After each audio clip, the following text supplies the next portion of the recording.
दोस्तों नमस्कार। दोस्तों आज क्वाड्रेटिक इक्वेशन के अंदर हम जो कंसेप्ट कर रहे थे, आज उसकी एक नई सीरीज स्टार्ट होने जा रही है जो कि स्टेटमेंट वाले सम है। अगर आप इन स्टेटमेंट को अच्छे से इंटरप्रिटेशन कर देते हो और जो गिवन है उसको राइट कंडीशन में लिख देते हो, तब ये आपके लिए क्वेश्चन सोल्व करना इजी हो जाएगा। अदरवाइज अगर आप स्टेटमेंट को ही नहीं समझ पाते तो आप उससे जो इक्वेशन बनानी होती है वो बना नहीं पाओगे, जिसके कारण आप क्वेश्चन को सोल्व नहीं कर पाओगे। फोर्थ जो चैप्टर है क्वाड्रेटिक इक्वेशन का, उसके अंदर जो स्टेटमेंट सम होते हैं या प्रॉब्लम होती हैं, वो जो डिफाइन होती हैं उनको समझना बहुत जरूरी है। वो भी एक टेक्निक होती है। आप जब कंसेप्ट के बारे में आपको पूर्ण रूप से नॉलेज होती है, तब आप गिवन जो स्टेटमेंट होती है आप उसको बड़ी अच्छे ढंग से समझ पाते हो। आज मैं जो चार क्वेश्चन बताने जा रहा हूं स्टेटमेंट सम को, वो पहले स्टेटमेंट को समझना, फिर क्वेश्चन आप अटेम्प्ट कर पाओगे इजीनेस के साथ।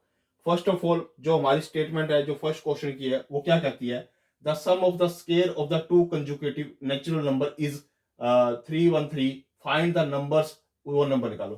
कहता है कि दो नंबर के स्केयर का सम, यानी कि दो नंबर के स्केयर का सम, यानी कि दो कंजुकेटिव नंबर, यानी कि दो नंबर एक साथ हैं। जैसे सपोज करो एक 1 है तो दूसरा 2 है, अगर एक 2 है तो दूसरा 3 है, अगर एक 3 है तो दूसरा 4 है। तो इस तरह से दो नंबर लेने हैं, उसको बोलते हैं कंजुकेटिव नंबर, नेचुरल नंबर कोई भी। जैसे सपोज करो मैंने एक x ले लिया तो दूसरा क्या लूंगा, x प्लस में 1। तो यानी कि एक x लिया मैंने, दूसरा x प्लस 1 लिया, तो उन दोनों के स्केयर का सम, यानी कि पहले वाले का स्केयर और दूसरे वाले का स्केयर, यानी कि x का स्केयर प्लस में x प्लस में 1 का स्केयर इज इक्वल टू 313, उसके बराबर है। ये गिवन करें, पहला नंबर मैंने मान लिया x और दूसरा मान लिया x प्लस में 1। ये क्यों माने? ये दोनों के दोनों कंजुकेटिव इंटीजर्स है, यानी कि दो नेचुरल नंबर है, दो नेचुरल नंबर है और दो लगातार नेचुरल नंबर दिए हुए हैं। उस कंडीशन के अंदर हम इस तरह के दो नेचुरल नंबर मानेंगे जो लगातार दो नेचुरल नंबर होते हैं, यानी कंजुकेटिव नेचुरल नंबर, एक के बाद दूसरा। तो उनके स्केयर का सम, पहले का स्केयर किया, दूसरे वाले का स्केयर किया, इज इक्वल टू 313। अब ये गिवन कंडीशन है, इसका स्केयर ऐसे कैसे लिखा, इसका स्केयर खोल दो, ओपन कर दो, ए का स्केयर प्लस में बी का स्केयर प्लस में 2ab लिख दिया, इज इक्वल टू 313। ये 2x स्केयर हो गया, ये 2x हो गया, और ये 313 को इधर लेके आओगे तो 312 बन जाएगा माइनस का। आ रही बात समझ? ये आ गया। अब इसके आप 2 कॉमन ले लो, 2 कॉमन लेके 2 जीरो में चला गया। अब इसके फैक्टर बनाओ, इसके फैक्टर बनाओगे कि x को ऐसे स्प्लिट करें कि जिसके दो फैक्टर ऐसे बनाए कि जिनकी जमा करें तो x आए और जिनकी मल्टीप्लीकेशन करें तो माइनस 156 एक्स स्केयर आए। तो ऐसे दो फैक्टर है, माइनस 13x और माइनस में सॉरी प्लस का 13x माइनस में 12x। यानी कि ये दो फैक्टर ऐसे हैं जो आपकी मल्टीप्लीकेशन करते हैं तो हमारे पास 156 माइनस का 156 एक्स स्केयर आता है, और इनकी एडिशन करते हैं तो प्लस का एक्स बचता है। अब पहले दो में से कॉमन ले लो, वही पहले दो में से कॉमन लिया एक्स, तो एक्स प्लस में 13 हो गया। अगले दो में से कॉमन ले लो 12 माइनस का, तो अंदर आ गया एक्स प्लस में 13। अब इन दोनों में से एक्स प्लस में 13 कॉमन है, एक तो एक्स प्लस में 13 हो जाएगा और एक बन जाएगा इनका एक्स माइनस में 12, यानी कि दो ही आ जाएंगे। एक्स माइनस 12 को भी जीरो के रख दो, एक्स प्लस में 13 को भी जीरो के रख दो, एक्स की वैल्यू यहाँ से 12 आ जाएगी, यहाँ से एक्स की वैल्यू माइनस 13 आ जाएगी। अब हमारे से नेचुरल नंबर पूछ रखा है, तो नेचुरल नंबर ये तो हो नहीं सकता क्योंकि ये तो इंटीजर्स है, नेगेटिव इंटीजर है, ये पॉजिटिव नेचुरल नंबर है, यानी कि हमारा जो आंसर आया वो 12 आ गया और जो अगला नंबर होगा वो 13 होगा। ऐसे दो नंबर है जिनके स्केयर का सम क्या है, 313। आप करके देख लो, 12 का स्केयर प्लस में 13 का स्केयर कितना आएगा, इसका 144 आएगा और इसका क्या आएगा 169 आएगा, तो इसको 313 हो जाएगा। ये हमारा प्रूव हो गया। ठीक है। अब हमारा जो सेकंड क्वेश्चन है, the sum of the two number, कहता है the sum of the two number is 15।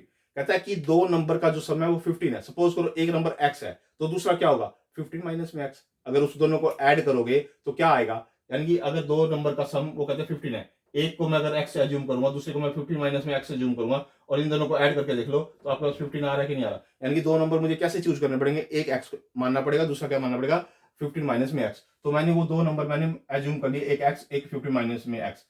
कहता है if the sum of their reciprocal, यानी कि उनके रेसिप्रोकल का सम, यानी कि दोनों को रेसिप्रोकल कर दो, 1 बाय में x कर दो प्लस में 1 बाय में 15 माइनस में x, ये कर दिया हमने रेसिप्रोकल और दोनों का सम कर दिया। वो किसके बराबर है कि 3 बाय में 10 के बराबर है। 3 बाय में 10 मैंने कर दिया, ये गिवन कंडीशन हो गई, ये मेरे पास गिवन कंडीशन हो गई जो क्वेश्चन में क्या रखी है।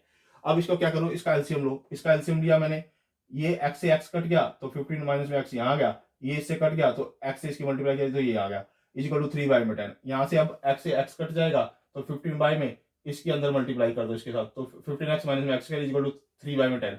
इसकी यहाँ से क्रॉस कर दो, क्रॉस करने के बाद 150 is equal to 45x minus में 3x स्क्वायर। इन दोनों टर्म को आप लेफ्ट हैंड साइड पे लेके चले जाओ, तो इनके साइन चेंज हो जाएंगे, तो वो साइन चेंज कर दिए मैंने।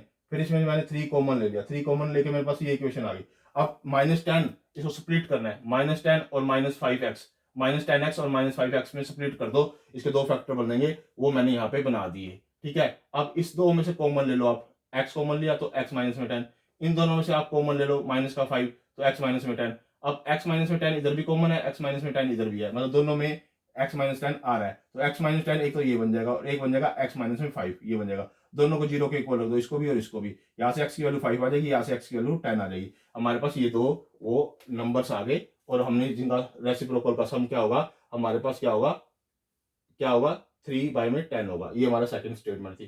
थर्ड स्टेटमेंट क्या कहती है, थर्ड स्टेटमेंट में क्या कहता है, सम ऑफ ए नंबर, एक नंबर एंड उसके रेसिप्रोकल का सम 2 इंटू में 1/30 है, यानी कि एक नंबर है और दूसरा उसका रेसिप्रोकल है। अगर हम उन दोनों को ऐड करते हैं तो उनका नंबर ये आता है, एक मिक्स फ्रैक्शन आता है, यानी कि एक नंबर x हो गया, उसका रेसिप्रोकल क्या होगा 1/x। कंडीशन को समझो पहले, एक नंबर x मानेंगे तो दूसरा क्या आएगा 1/x, और उन दोनों का सम किया किसके इक्वल है, 2 इंटू 1/30 मिक्स फ्रैक्शन के बराबर है। पहले हमें ये गिवन कंडीशन दे रखी है, ठीक है।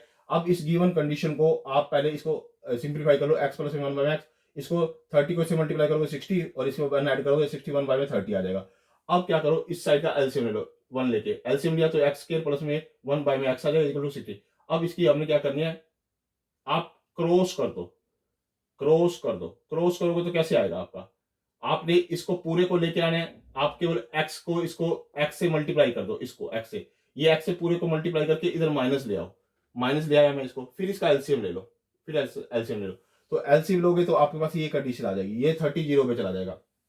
अब मेरे पास ये क्वाड्रेटिक इक्वेशन आ गई, इस क्वाड्रेटिक इक्वेशन के फैक्टर बना दो, जो फैक्टर बनेंगे यानी कि -61 को ऐसे ब्रेक किया जाए जिनके एडिशन करे तो -61x आए और जिनको एडिशन करे तो 900 आए, 900 आए, तो वो क्या क्या बनते हैं हमारे -36x और -25x, ये दो फैक्टर बनते हैं। अब ये दो फैक्टर बनते हैं हमारे पास, तो इन दोनों फैक्टरों को हम क्या करेंगे, इसको करते सोल्व, इसमें से कॉमन लो, -6x कॉमन लिया तो 5x माइनस में 6 रह गया, इसमें से कॉमन लो 5 -5 तो 5x माइनस में 6, एक ये 5x इसमें है और एक 5x माइनस में 6 इसमें है, तो ये वाला तो दोनों में कॉमन हो गया और एक ये बन जाएगा इसके साथ, यानी कि ये दो मैंने लिख दिए, इसको भी 0 के इक्वल रख दो, इसको भी 0 के इक्वल, इसको 0 के इक्वल रख दो तो 5/6 आ जाएगा, इसको 0 के इक्वल रख दो 6/5 आ जाएगा, ये दोनों के दोनों नंबर हमारे आ जाएंगे। ओके, अब हमारा पास जो फोर्थ क्वेश्चन स्टेटमेंट का वो क्या कहता है, find two conjugative odd positive integers. अब टू कंजुगेटिव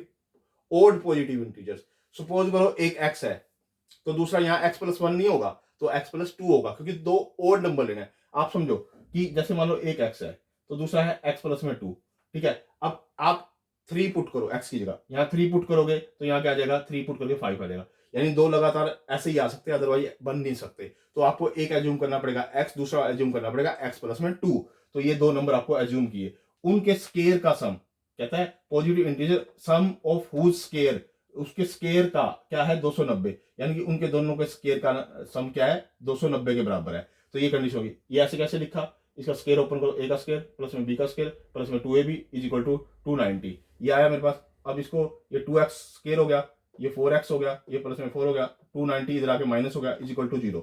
अब ये हमारे में 290 में से 4 गया 286 रह गया, 2 इसमें से कॉमन ले लो, 2 कॉमन लिया तो हमारे x स्क्वायर प्लस में 2x माइनस में 143 रह गया। अब 143 के यानी कि 2 को ऐसे स्प्लिट करो कि उनकी मल्टीप्लिकेशन तो आए -143x स्क्वायर और उनकी एडिशन आए 2x, तो ऐसे कौन से फैक्टर बनते हैं 13x माइनस में 11x, तो 13x माइनस में 11x दो ऐसे फैक्टर बना दिए मैंने। इसमें से आप कॉमन ले लो x, तो x प्लस में 13 आ गया, इसमें से माइनस का 11 कॉमन ले लो तो आपका x प्लस में 13 आ गया। एक तो दोनों में ये वाला कॉमन है, यानी कि x प्लस में 13, यानी इसमें भी और इसमें भी, एक तो ये आ जाएगा और एक आ जाएगा x माइनस में 11, दोनों को 0 के इक्वल रख दो, इसको भी 0 के इक्वल रख दिया और इसको भी 0 के इक्वल रख दिया, दोनों की वैल्यू निकाल दी मैंने, एक आ गई 11 आ गई, एक आ गई -13 आ गई। तो दोस्तों ये जो हमारे 4 क्वेश्चन थे स्टेटमेंट के सम थे, स्टेटमेंट को बड़े अच्छे से समझो, इसकी प्रैक्टिस करो। स्टेटमेंट के सम मोस्ट प्रोबेबली आपके फाइनल एग्जामिनेशन में आते हैं, तो वहां पर अगर आप थोड़े से भी कंफ्यूज हो गए कि स्टेटमेंट क्या है, क्या रखी है, तो आप इस क्वेश्चन को सोल्व नहीं कर पाओगे। आप इस वीडियो को बड़े अच्छे से देखिए, मैं सारे के सारे स्टेटमेंट वाले सम एक्सप्लेन करने के लिए जा रहा हूँ। जो नेक्स्ट वीडियो होगा और उससे नेक्स्ट वीडियो होगा, वो सारे के सारे स्टेटमेंट सम होंगे। आप इन स्टेटमेंट सम को बड़े अच्छे से समझिए, एनालिसिस कीजिए, फिर गिवन कंडीशन लिखिए, फिर उसको क्वाड्रेटिक इक्वेशन में कन्वर्ट करिए। क्वाड्रेटिक इक्वेशन में कन्वर्ट करने के बाद उसके फैक्टर बनाइए। वो आपके ऊपर डिपेंड करता है कि आप श्रीधर आचार्य वाला फॉर्मूला लगाते हैं या फिर आप सिंपल क्वाड्रेटिक वाला स्प्लिट का मेथड लगाते हैं। वो आपके ऊपर स्प्लिटिंग मेथड के ऊपर डिपेंड करता है कि आप स्प्लिटिंग मेथड से करते हैं या क्वाड्रेटिक इक्वेशन के श्रीधराचार्य के रूल को इंप्लीमेंट करते हैं। ओके दोस्तों, आज हमारा ये पार्ट 4 कंप्लीट होता है वीडियो का। ओके, धन्यवाद।